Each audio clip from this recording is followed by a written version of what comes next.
If the first generation of Acura RDX was the crossover SUV equivalent of a college student amped up, eager to party, daring its 2013 follow-up had somehow woken up married with a mortgage. Gone was the original RDX high-strung turbocharged 2.3-liter inline-4 engine, its torque vectoring super handling all-wheel drive system, and its firm ride. All of that was replaced by an inoffensive crossover with a smooth, effortless V6, a soft suspension setup, and conventional all-wheel drive. Sales shot through the roof and haven't stopped climbing since. Now Acura thinks it high time for a midlife crisis. Hellraisers we are.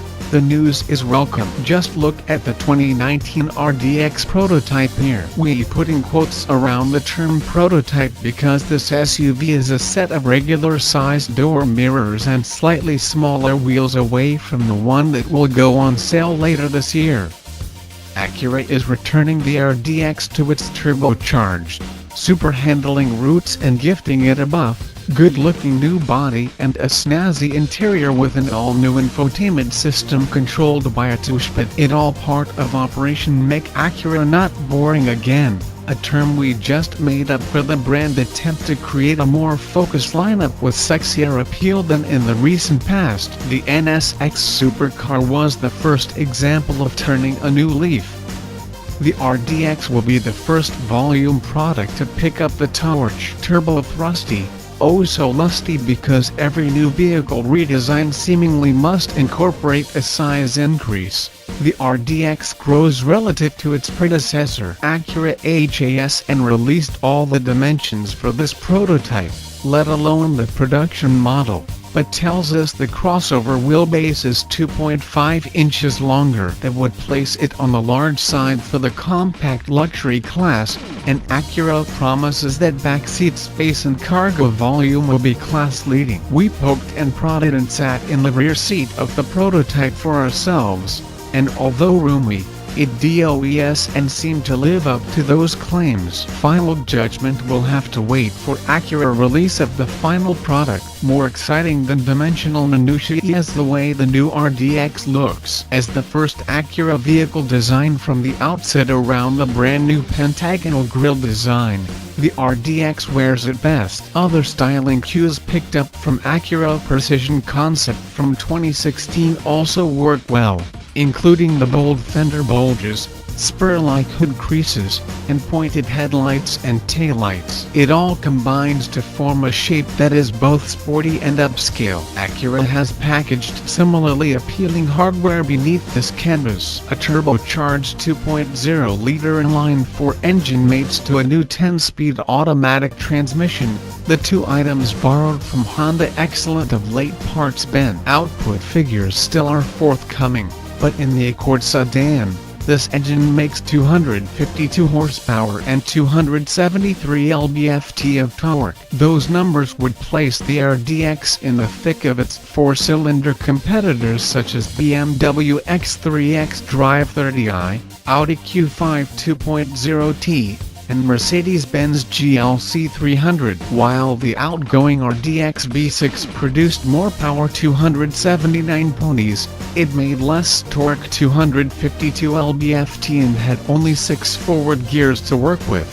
We anticipate the new RDX will handily out-accelerate its predecessor, which ran to 60 mph in 6.2 seconds. Acura could go Xanair still and install the 306 horsepower version of Honda turbocharged 2.0-liter engine that powers the Civic Type R at some point in the future. Super handling. Regardless of how many horses gallop beneath the RDX hood, they'll be corralled to the pavement via the latest iteration of Acura Super Handling all-wheel drive. Replacing the current all-wheel drive setup that merely shuffles power between the front and rear axles, the system can overdrive the outside rear wheel in a turn to help muscle you through corners under power. Acura also instills the RDX available electronically adaptive dampers with more sportiness, tying them to a 4-mode selector like that in the NSX supercar. Whereas the previous RDX also had similar dampers,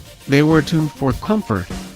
Here, they can assume comfort, Sport, and Sport Plus settings. There also is a snow mode, which we assume reigns in the powertrain aggressiveness to maintain traction on slippery surfaces. Drivers choose those driving modes via a huge metal dial smack dab in the middle of the dashboard. This control could be a tad ambitious, especially since many people might easily mistake it for God-owned volume knob or maybe an infotainment controller, except that there is an infotainment dial instead.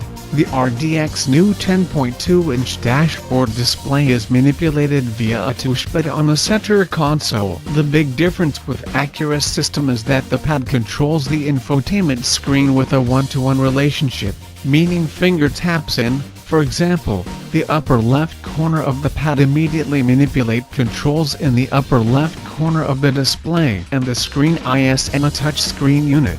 So this is the only way to futz with it. It's actually pretty good, though unlike Lexus remote touchpad controller, which instead operates more like a laptop control pad where users flick a cursor-like icon around a display, the Acura system is, essentially, a remote touch screen. Having tried the system for ourselves, we can say that it works much better than Lexus' frustrating setup. Acura also has minimized how much control work is handled on screen, something Lexus does, and limiting how deep one must penetrate the display menu structure to accomplish common infotainment tasks. The climate controls, for example, have their own real estate below the screen and sport large, easy-to-use physical buttons and a dedicated LCD readout for temperature and fan settings. The rest of the dashboard is elegant, and the center console even floats over a lower storage tray between the front seats. Available equipment includes Nappa leather,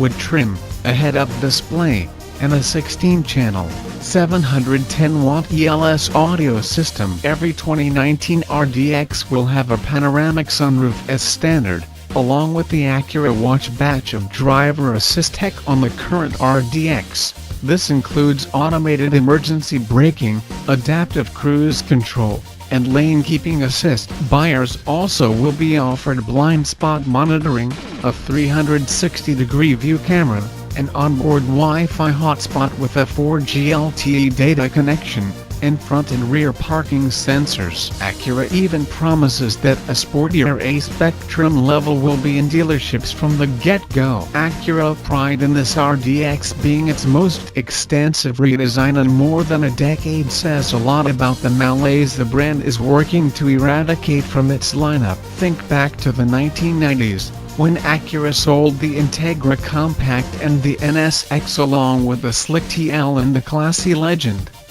The brand spoke a language both premium and sporty. These past few years have lacked similar focus, with misses like the full-size RLX and compact ILX sedans joined by an erosion of driving satisfaction from Acura products. The tricky part of turning things around, of course, will be doing so without closing revenue pipelines such as the RDX. With 7 straight years of sales growth from 2009 to 2016, the RDX has been as profitable as it was boring. The 2019 RDX prototype is far more interesting, and provided it is flawed with a stiff ride and a picky engine like the original RDX, it holds a lot of appeal for Acura's sake.